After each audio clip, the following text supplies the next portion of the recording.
안녕하세요. 새벽이에요. 오늘도 들러주셔서 감사합니다. 따뜻한 옛 이야기 한 자락 들으시며 잠시 쉬어가세요.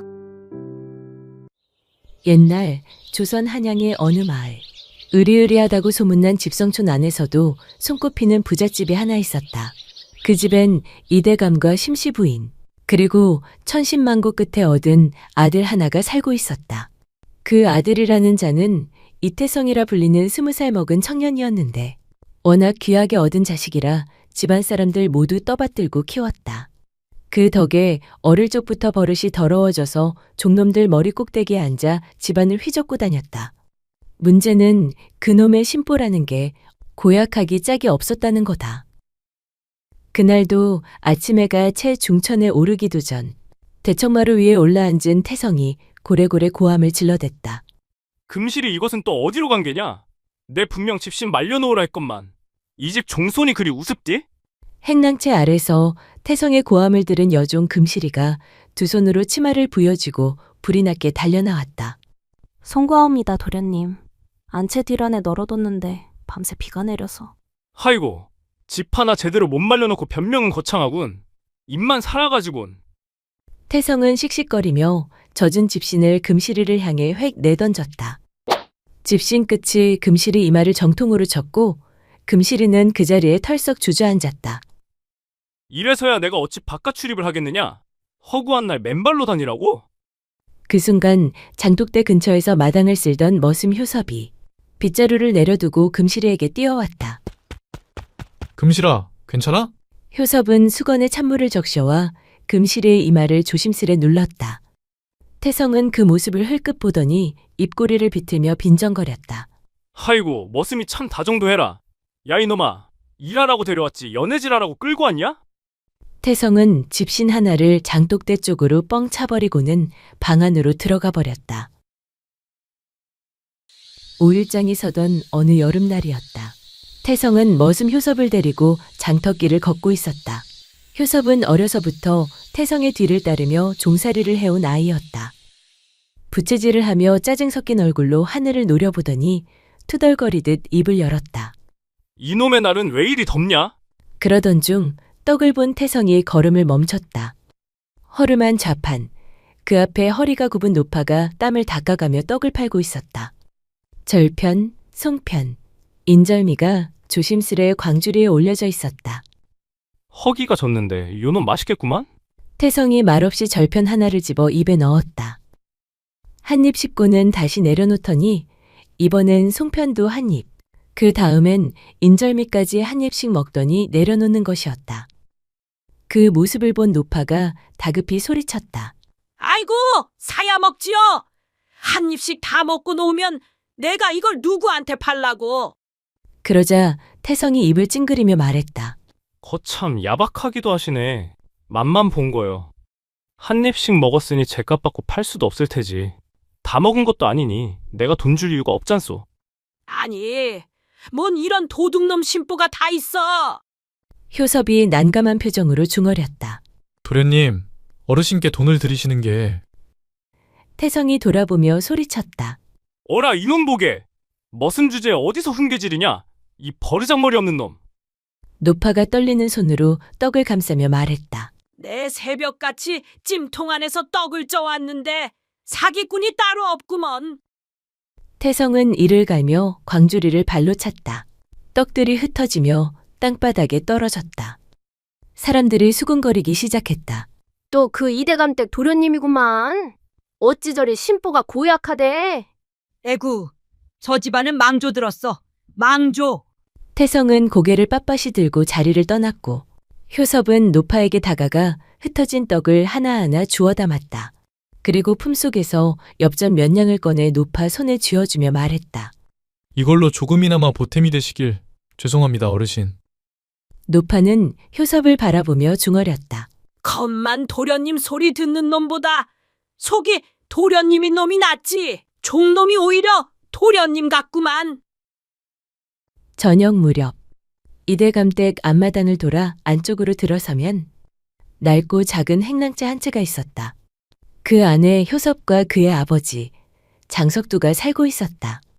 그의 아버지 또한 이 집에서 평생을 머슴으로 살아온 늙은 일꾼이었다. 해가 뉘엿해질 무렵 효섭은 장터에서 사온 생선 한 마리를 종이로 둘둘 말아 돌아왔다. 아버지, 조기 사왔소. 기름진 놈으로 골랐어요. 마루 끝에 앉아 담뱃대를 물고 있던 아버지가 눈을 찡그리며 말했다. 네가 돈이 어디 있다고 이런 걸 사왔냐? 돈 걱정 마세요. 아버지 조기 좋아하시잖아요. 효섭이 멋쩍게 웃으며 행랑채 안으로 들어서던 그때 멀리서 익숙한 목소리가 들려왔다. 서봐. 금실이 조심스레 다가와 품속에서 작은 옹기단지를 꺼내자 안에는 락 담근 겉절이가 들어있었다. 우리 어머니가 오늘 담근 거야. 맛 좀 보라셔서. 아버지가 해맑게 웃으며 말했다. 보기만 해도 침이 고이네. 금실이 어머니 음식 솜씨 모르는 사람 어딨다고. 겉절이에 조기면 오늘 상은 푸짐하겠구만. 어여 들어와라 금실아. 막 밥하려던 참이다. 그날 저녁 행랑채의 낡은 마루에 둘러앉은 세 사람은 기름기 흐르는 조기 한 마리와 따끈한 밥, 막 담근 겉절이로 소박한 저녁을 먹었다. 효섭이 조기살을 발라 금실이의 밥숟갈 위에 살며시 얹자 금실은 수줍게 웃으며 겉절이 한 조각을 들어 효섭의 밥 위에 올려주었다. 그 모습을 본 아버지가 밥을 뜯어 말고 웃으며 한마디 던졌다. 허허, 둘이 아주 손이 바쁘다. 나도 좀 챙겨주면 안 되겠냐? 세 사람의 웃음소리가 작은 행랑채에 포근히 번졌다. 해가 서쪽 기슭으로 기우는 어느 날 태성과 효섭은 서당에서 돌아오는 길에 나란히 집 앞에 다다랐다. 그런데 대문 앞에 낯선 이가 서 있었다. 낡은 승복 차림의 스님 한 분이 목탁을 조용히 두드리고 있었다. 뭐야? 중이 왜 남의 집 앞에 서성거리냐? 태성이 눈살을 찌푸리며 퉁명스럽게 내뱉었다. 스님은 고개를 들어 조용히 말했다. 실례하오, 시주 한 줌 청하러 들렀습니다. 허, 별꼴이군. 남의 집 앞에서 얼쩡거리지 말고 어서 썩 비키슈. 태성은 스님의 어깨를 툭 치고는 성큼성큼 안으로 들어갔다. 그 자리에 서 있던 효섭은 잠시 머뭇거리다 스님께 공손히 고개를 숙이며 말하였다. 스님, 잠깐만 기다려 주십시오. 효섭은 행랑채 장독대 쪽으로 바삐 걸음을 옮겼다. 쌀독 뚜껑을 열자 바닥이 훤히 보였다. 이걸 다 드리면 오늘 저녁은 감자뿐이겠구먼. 그래도 빈손으로 보내드릴 순 없지. 그는 바가지를 들고 남은 쌀을 긁어모았다. 얼마 되진 않았지만 두 손으로 바가지를 떠안고 다시 나왔다. 대문 앞. 스님은 여전히 그 자리에 서 있었다. 효섭이 바가지를 내밀며 말했다. 집에 드릴 건 이것뿐이옵니다. 많진 않지만 길 떠나시는데 보탬이 되시기를요. 스님은 고개를 숙여 쌀을 받으며 말했다. 고맙네. 맑은 마음에서 나온 것은 적어도 만소이다. 그러고는 잠시 효섭을 바라보다가 조용히 말을 이었다. 며칠 전 장터에서 떡 갈멈에게 엽전 쥐어준 사람 자네지? 효섭은 놀란 눈으로 스님을 바라봤다. 스님은 빙긋 웃으며 고개를 끄덕였다. 나는 중이지만 관상 정도는 볼 줄 아네. 종놈 옷을 입고 있어도 자네 눈빛엔 기품이 흐르더이다. 뼛속 핏줄도 예사롭지 않아 보이네. 스님은 그 말만 남기고는 말없이 돌아섰다. 목탁 소리를 뒤로 한 채 천천히 길을 따라 걸어갔다. 그 모습을 멀찍이서 바라보던 태성의 어머니 심씨 부인은 그날 저녁 조용히 효섭의 행랑채를 찾았다. 효섭은 작은 솥에 감자를 찌고 있었다. 연기가 피어오르는 틈 사이로 심씨 부인의 그림자가 드리웠다. 서봐. 아니, 마님이 여긴 어쩐 일로? 아까 보니 스님께 쌀을 드리는 것 같던데. 스님께 쌀을 다 드린 게냐? 아, 예. 남은 거 조금 드렸습니다. 심씨 부인은 한참 말없이 효섭을 바라보다 뒤에 서 있는 하인에게 손짓했다. 잠시 뒤 하인이 큼직한 쌀자루를 안고 들어왔다. 심씨 부인이 말했다. 이거 가져가거라. 스님께 쌀 다 드리고 오늘 저녁은 굶을 작정이었냐? 감자 몇 알은 남았으니 괜찮습니다. 심씨 부인은 빙긋 웃었다. 네 마음이 참 곱구나. 이 집에서 머슴살이 하며 스님께 쌀을 바치는 종놈은 난생 처음 본다. 그 모습을 지켜보던 아버지가 방 안에서 나와 쌀자루를 쓰다듬으며 중얼거렸다. 허허 마님, 이런 귀한 걸 다 주시고 장씨는 복 많은 양반이요. 아들을 참 잘 두었구려. 심씨 부인의 말을 들은 장석두는 고개를 떨군 채 아무 말 없이 쓴웃음을 지었다. 심씨 부인이 안채로 들어가자 그 모습을 멀찍이서 지켜보던 태성이 뒷짐을 지고 마당으로 걸어 나오며 코웃음을 쳤다. 허참, 우리 어머님도 오지랖 하나는 조선 팔도에서 알아준다니까? 머슴 놈한테 쌀을 퍼다 주는 건 또 무슨 경우냐? 그러곤 효섭을 흘겨보며 말했다. 섭이 너는 팔자도 참 더럽게 좋다? 우리 어머니 아니었으면 넌 지금 어디서 굶어 죽었을지 모르지. 태성은 주변을 두리번거리더니 장독대 옆에 있던 바가지를 들어 흙을 한가득 퍼담았다.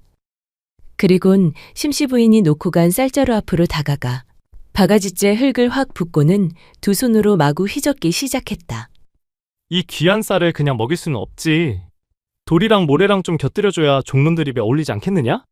태성은 입꼬리를 비틀어 올리며 손에 묻은 흙을 툭툭 털고는 느긋하게 행랑채 밖으로 걸어나갔다. 그 뒷모습을 바라보던 효섭은 두 주먹을 꽉 쥐고 이를 악물었다. 장석두는 아들의 어깨를 조심스레 토닥이며 말했다. 서봐, 이건 아버지가 채에 쳐놓을 테니 걱정 말아라. 도련님이 원래 저런 성미잖냐. 참는 것도 이 집 머슴의 도리다 생각하고 넘어가거라. 효섭은 날없이 고개를 끄덕였지만 눈동자 속 깊은 곳엔 꺼지지 않는 울분이 조용히 번지고 있었다. 바람이 매섭게 불던 초겨울 깊은 밤. 마당엔 인기척 하나 없이 정막이 감돌았다. 그때였다. 살금살금 조심스런 발소리가 대청마루를 스쳤다. 까치발을 든 태성이 낮게 숨을 내쉬며 안방문을 조심스레 밀어 열었다. 이대감과 심씨 부인이 친척 혼례로 며칠간 지방에 내려간 사이 그 틈을 노리고 태성이 몰래 들어온 것이었다. 한참을 두리번거리던 태성은 안방 한쪽 구석, 오래된 나무장 앞에 무릎을 꿇었다. 장속 깊숙이 손을 넣어 붉은색 보자기를 꺼낸 그는 조심스레 매듭을 풀었다. 그 안에는 은빛이 번들거리는 은자꾸러미가 가지런히 들어있었다. 태성의 눈에 탐욕이 번뜩였다. 설마 이걸 훔친 게 나라고는 생각 못하겠지? 그러길래 진작 땅 문서라도 달라고 할 때 넘기셨으면 내가 이렇게까지는 안 했을 거 아니야. 태성은 주위를 한 번 더 살피고는 낮게 웃었다. 지금이 기회야. 내가 가져도 어차피 아들은 나잖아. 이 집 재산 다 내 것이 될 건데 미리 조금 챙긴다 해서 누가 뭐라 하겠어? 품 안에 은자가 든 쌈지를 들고 방을 나오려는 바로 그때 문기둥 뒤 어둠 속에 서 있던 장석두와 눈이 마주쳤다. 아이 깜짝이야! 깜짝 놀란 태성은 등 뒤로 보자기를 감추었고 장석두는 순간 굳은 얼굴로 태성을 바라보았다. 아니, 도련님이 왜 그 방에... 급히 보자기를 등 뒤로 숨기는 태성의 모습에 장석두는 수상쩍은 기운을 놓치지 않았다. 그 순간 태성이 움찔했다가 이내 비죽 웃으며 말했다. 머슴이 주인집이래 뭔 참견이야. 그건 안 됩니다. 그건 도련님이 손대선 안 되는 물건이옵니다. 닥쳐라 이놈아.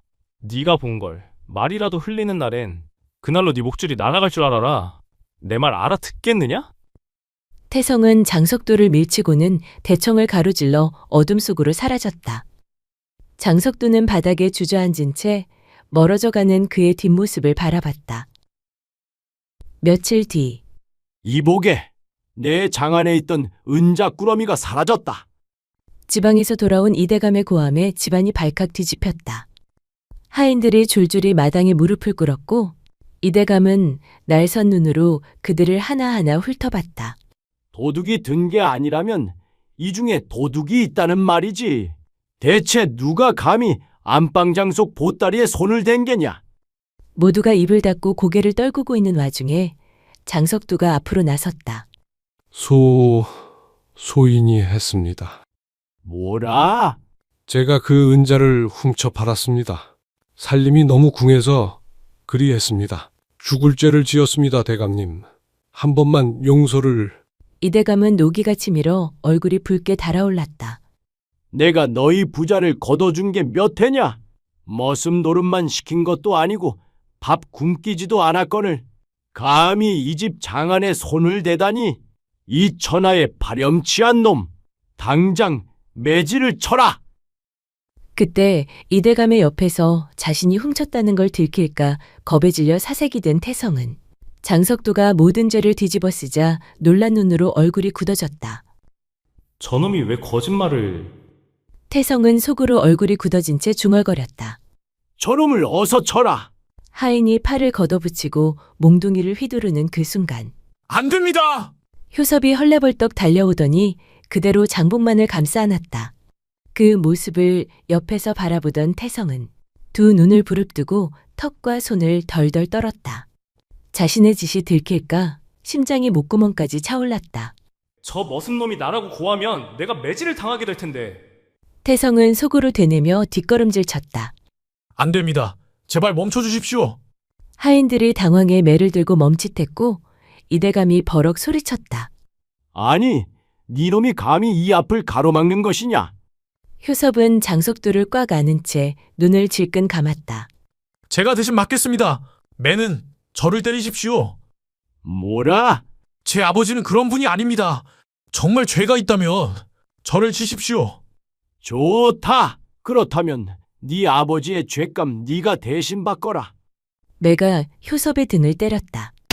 효섭은 이 악물고 버텼다. 장석두는 그 품에서 눈이 휘둥그레진 채 외쳤다. 서봐, 안 된다. 왜 네가 맞는 거냐? 이게 다. 3대, 4대, 5대. 효섭은 결국 맥없이 쓰러졌다. 내쫓아라. 둘 다 이 집에 발도 들이지 못하게 하여라. 이대감의 말에 하인들이 우왕좌왕하며 움직였고 장석두는 눈물 범벅이 된 얼굴로 효섭을 부축했다. 불빛 아래 방 안. 이게 다 내 잘못이다. 이놈의 애비가 못난 놈이라서. 그때 금실이가 달려왔다. 땀을 흘리며 급히 방에 들어선 그녀는 쓰러진 효섭을 보곤 눈이 휘둥그레졌다. 서봐. 그녀는 눈물을 뚝뚝 흘리며 말했다. 어떻게 된 거야, 이게? 장석두는 마른 입술을 꾹 다물고 결심한 듯 입을 열었다. 금실아, 우리 섭이가 사실은 말이다. 사실은 대감집 도련님이여. 금실이의 눈이 커졌다. 뭐라고요? 이제는 말할 때가 됐다. 너는 대감댁에서 태어난 진짜 종손이다. 난 너를 내 아들과 바꿔치기 한 죄인이여. 그 순간 효섭이 눈을 천천히 떴다. 아버지, 장석두는 눈물을 떨구며 그의 손을 꼭 잡았다. 용서해다오. 서봐. 그보다도 훨씬 전부터 나는 너에게 죄인이었다. 사실은 네가 태어나던 날 20년 전 천둥이 산을 울리고 마을을 집어삼킬 듯한 비가 퍼붓던 밤. 안채에선 심시부인의 해산이 한창이었다. 장석두의 어머니인 산파의 얼굴엔 땀이 줄줄 흘렀다. 아이고 마님, 힘을 더 주셔야지요. 그리고 잠시 뒤 안채에서 약한 울음소리가 들려왔다. 사내 아이요. 하지만 숨이... 심시부인은 온 기운이 빠져나간 듯 창백한 얼굴로 깊은 잠에 빠져 있었다. 몸을 덜덜 떨던 산파가 심시부인의 갓난아이를 안고 몰래 이대 감댁에서 행랑채로 허겁지겁 뛰어갔다. 이러다간 집대가 끊겨 안 돼. 행량채에선 장석두의 아내 역시 막 해산을 마친 참이었다. 작고 연약한 아기가 천조각 위에 누워 작게 우는 소리를 내고 있었다. 그때 문이 벌컥 열렸다. 산파는 품에서 축 늘어진 아기를 안은 채 들이닥쳤다. 석두야, 알을 바꿔야 쓰겄다. 장석두는 눈이 휘둥그레졌다. 어머니, 무슨 소리요, 그게? 내 새끼를 누구 자식이랑 바꾼단 소리요?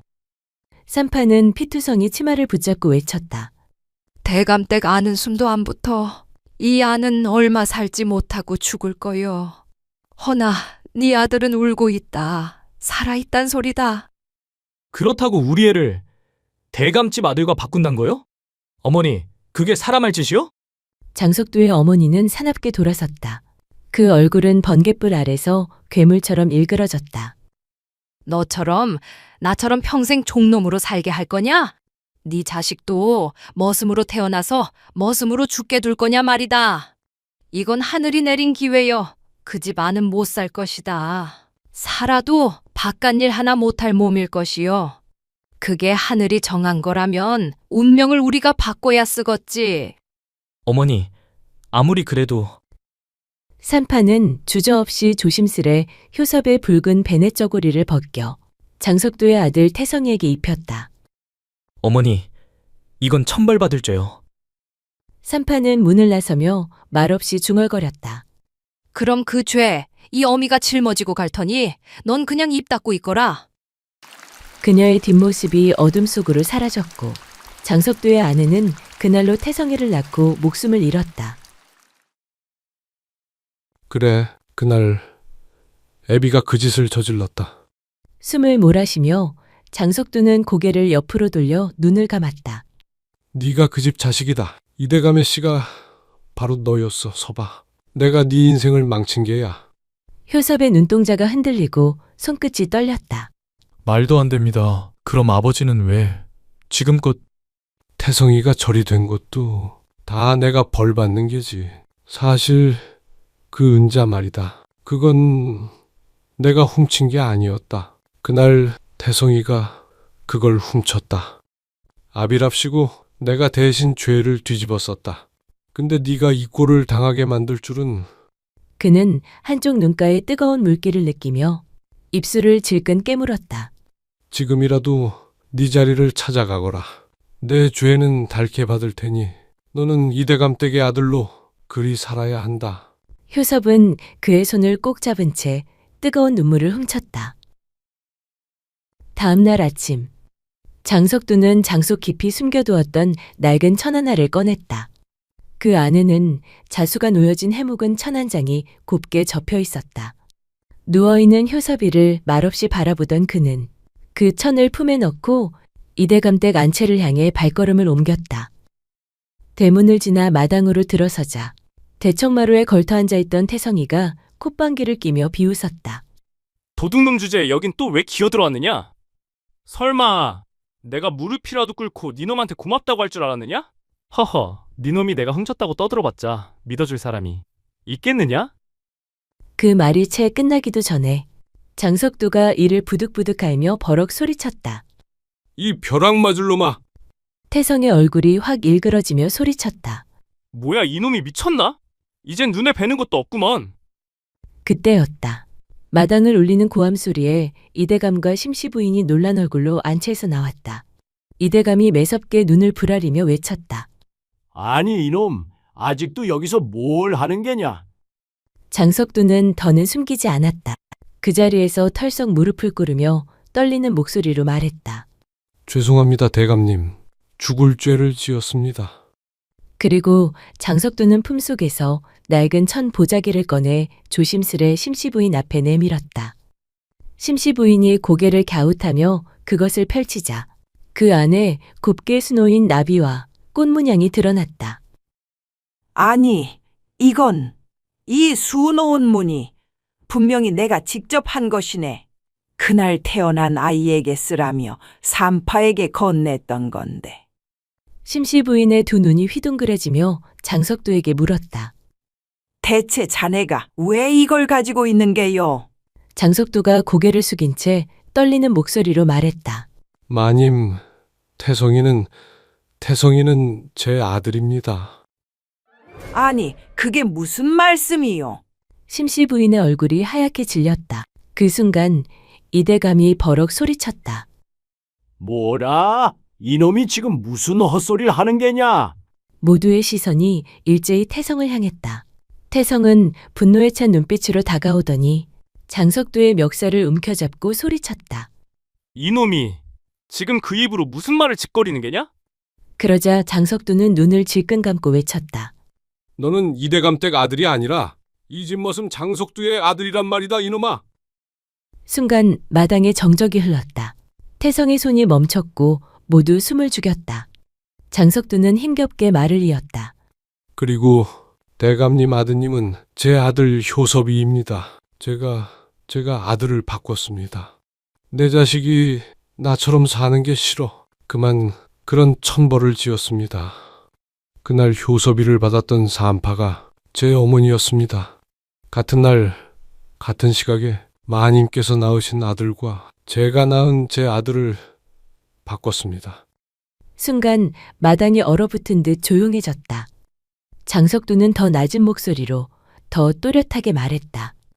제 죄는 달게 받겠습니다. 하지만 늦었더라도 효섭이는 이제 머슴이 아니라 이 집 대감님 댁의 자식으로 그 자리를 되찾아야 합니다. 심씨 부인은 그 자리에 털썩 주저앉았고 이대감은 덜덜 떨리는 두 손을 움켜쥐었다. 이게 정말이냐?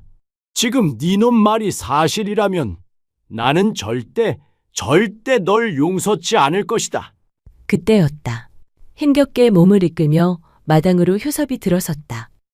효섭은 장석두 곁에 무릎을 꿇더니 고개를 깊이 숙이고 조용히 입을 열었다. 저희 아버지 부디 용서해 주십시오. 비록 큰 죄를 지은 분이지만 그동안 저를 정성껏 키워주신 제 아버지입니다. 심씨 부인의 눈에서도 조용히 눈물이 흘렀다. 서봐, 네가 내 아들이었구나. 어쩐지 널 보면 남 같지가 않았다. 그 한마디에 마당 가득 울음이 번졌다. 누구도 입을 떼지 못하고 고개를 떨궜다. 그때 효섭이 천천히 일어나 굳은 표정으로 손가락을 뻗어 태성을 가리켰다. 대감님, 그 은자꾸러미를 훔쳐간 자 저희 아버지가 아니라 바로 태성이입니다. 모두가 놀라 태성을 바라보았다. 태성은 얼굴이 하얗게 질려 진땀을 흘리며 손을 내저었다. 아니, 내가 머슴놈 아들이라고 헛소리하는 것도 모자라. 이젠 날 도둑으로 보라? 말도 안 되는 그런. 그때였다. 금실이가 헐레벌떡 달려나왔다. 마님, 드릴 말씀이 있사옵니다. 심씨 부인이 돌아보자 금실이는 숨을 가쁘게 고르며 말했다. 방금 전 제가 주막에 들렀다. 기생들의 수군거림을 들었습니다. 태성 도련님께서 그 은자 꾸러미를 몽땅 술값으로 쓰시고 기생들에게 나눠주셨다고 하였습니다. 순간 마당의 공기가 얼어붙었다. 이대감의 눈이 서서히 태성을 향했다. 너 지금 저 아이 말이 사실이냐? 태성은 입을 달싹였지만 아무 말도 못했다. 저는 그게... 그 순간 태성이 효섭을 노려보며 말했다. 그래서 뭐? 이제 와서 머슴이 진짜 도련님인 척 하겠단 말이냐? 태성이가 이를 갈며 소리쳤다. 그럼 대체 난 뭡니까? 종손이라 믿고 살아온 세월이 얼만데 지금 와서 그 자리 내놓으라고? 이대감은 조용히 고개를 저었다. 태성아, 넌 내 자식이 아니었다는 것 이제 알게 되었으니 그동안 품어준 것만으로도 다행으로 여겨라. 아버지! 감히 누굴 아버지라 부르느냐? 은자 도둑질한 것도 지금껏 효섭이 괴롭힌 것도 그 죄를 전부 알고 있으니 관에 넘기지 않은 것만도 고맙게 여겨라. 태성은 그대로 무릎을 꿇고 말았다.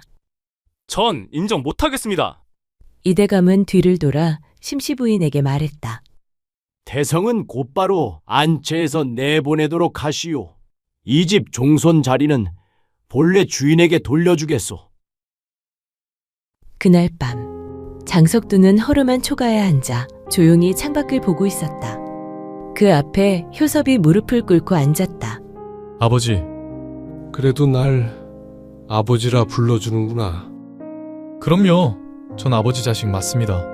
효섭은 장석두의 손을 꼭 쥐며 말했다. 비록 제 뿌리는 다르지만 저를 키워주시고 사랑해주신 분은 아버지시니까요. 장석두의 눈에서 뜨거운 눈물이 흘렀다. 됐다. 그 말이면 족하다. 햇살 고운 늦봄.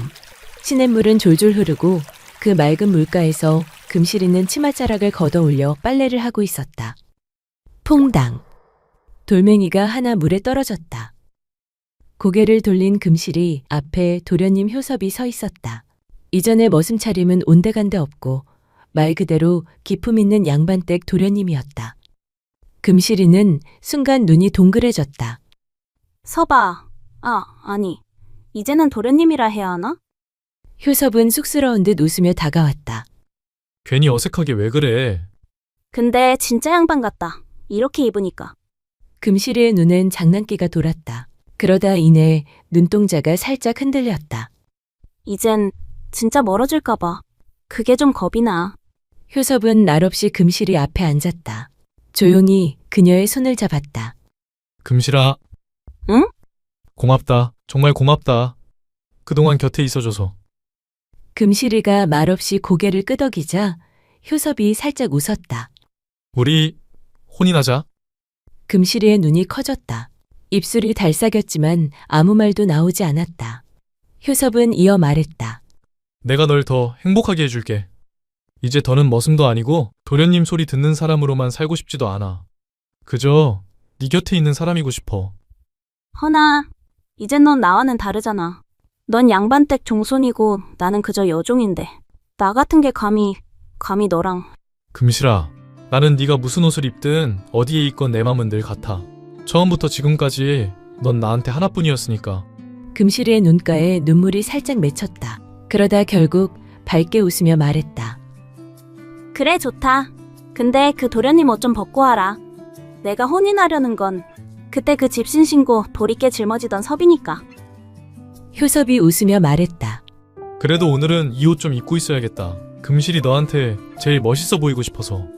시냇물은 여전히 흐르고 햇살은 두 사람의 어깨에 따뜻하게 내려앉았다.